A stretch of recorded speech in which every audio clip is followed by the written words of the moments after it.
Hello, this is for Twitter part 1, and I thank all of you for being part of my new adventure into social networking. Like I'm an old guy, I do my best, so bear with me on this whole thing. So you can follow me on The Real Kiyosaki, and I'll start answering your questions. It says, 1, would you say your ideas and methods apply globally? Absolutely. You know, if your business isn't global, you're not really a business. Today with the web, everybody can be linked up globally, and if you're not doing it, shame on you. Get going. Number 2, especially in Asia where it relies how much on America's doing. If you're counting on how America's doing, you're in trouble. America is going down, sports fans. You think the economy was bad in 08 and 09? It's going to get worse in 2010, 11, and 12. Now for a person like me, this is a great time because, you know, things are going to come floating to the surface. You know, a lot of these good deals are now floating to the surface. And there's only 2 things that float, cream and crap. So you got to know the difference between cream and crap when it floats. But this is the best time possible. Number 2, how do I start making my money work for me when I don't have much of it?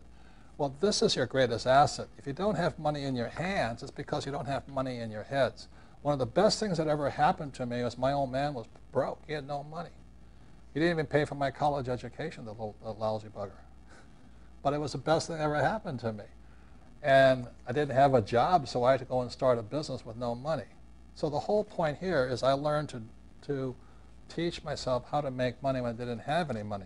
The problem with most spoiled people is it's too easy to make money. You can make money working for McDonald's or something, and mommy and daddy give you money, or government gives you money. You're not going to learn to get rich doing that way. You'll just be a freeloader and a bum. So the best thing they can possibly do is just get off your butt, go out there and learn how to make money without money. You can do that. You're financially free for the rest of your life. This coming weekend, we're doing a program called The Art of a Deal. We have people coming from all over the world. It's a very expensive workshop. But what I'll be teaching people is how I put a deal together without any money. You know, years ago, back in 1996, I founded my first gold mining company. And the gold mining company was in China. I got the deal for free. I got the whole gold mine for free. But I had to promise the Chinese government that I would raise $27 million for it. And at that point, I went to Canada, listed the gold mine on the Toronto Stock Exchange, and raised $27 million. So the whole thing here is not money, it's knowledge, it's knowing how to put deals together. And I started as a little boy making money with nothing and all this. I just kept practicing. Today, you know, I'm still making money with nothing. It's called printing your own money. So it is possible, but the biggest handicap that most people have is mommy and daddy gave you allowance. If you're really smart, don't take the allowance. That's what to say. 3, if markets are going to crash, does it make sense to keep investing your 401k? Yes, for your financial planner, because they'll get paid and you'll lose money. Next question. I mean, there's nothing wrong with a 401k if that's all you know. But why would you put money in when they tell you to invest for the long term? It doesn't mean you'll get rich. That means they'll get a commission for the long term. That's what it means. It means the mutual fund company gets a commission for the long term. That's what it means. It doesn't mean you'll make money in the long run. Another thing about a security, you know, when I go to a bank, they always want recourse financing. That means if I go to a bank and I borrow $1 million, they want me to sign myself, my wife, and my dog on the agreement. That's called recourse financing. In other words, if I screw up, the bank comes after me. The trouble with a 401k is there's no recourse. In other words, if that financial planner or the mutual fund company loses all your money, you can't go after them. Why would you invest in that? You know, that is ridiculous. So when you look at this whole thing, look at it. If that's all you know, then listen to Susie Orman, listen to Gene Chatsky, listen to Kramer, listen to all these guys, because they're all supported by the mutual fund and stock market industry. That's why they tell you to do that. Keep reading Money Magazine, Smart Money, and Wall Street Journal, because their advertisers all are supported by the mutual fund industry. That's why they tell you to do it. But if you're a little bit smarter, you can buy one of my books and start thinking of different ways to make your own money. Okay? Thank you. Oh, no, the next question is, I have $10,000 in cash and $20,000 left to pay off a mortgage. Should I down pay for a new property or pay half off my mortgage? Look, you've got to make up that decision yourself. I mean, if you have $10,000 and you don't know what to do with it, don't tell anybody.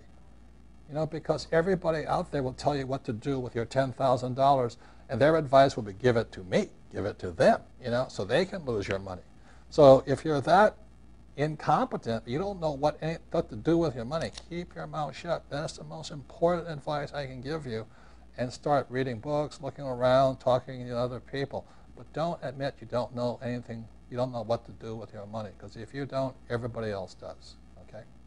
And everybody else's situation is different. For example, when I really had no money, I bought a lot of silver. Now that I have a lot of money, I have to buy gold because I have too much silver then. So everything changes with time. And also that if I lose $1,000, it doesn't really affect me. But when I had no money to lose $1,000, I'd be bankrupt. I'd be rolling over like a dead frog on the road.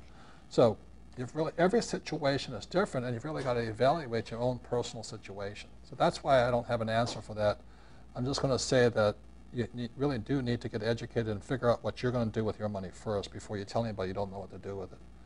And the last question, do you think the US dollar will collapse in the next 5 to 10 years? Well, I hope it does, because I'll make even more money then, you see, because the reason I have a gold mine in China is because the more the dollar drops, the more my gold mine goes up.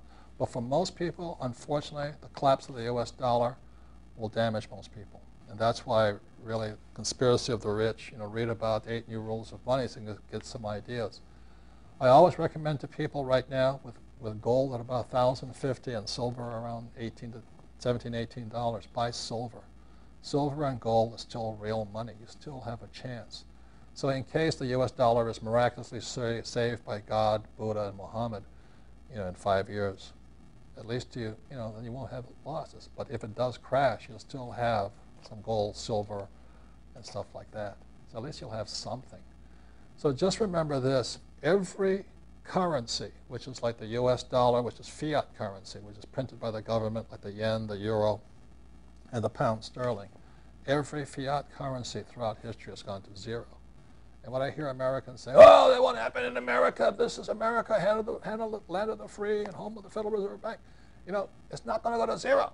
I said, it's always gone to zero. And it's happened in America. It happened back in the 1700s under President Washington. The currency back then in the 1700s was called the Continental. It went to zero.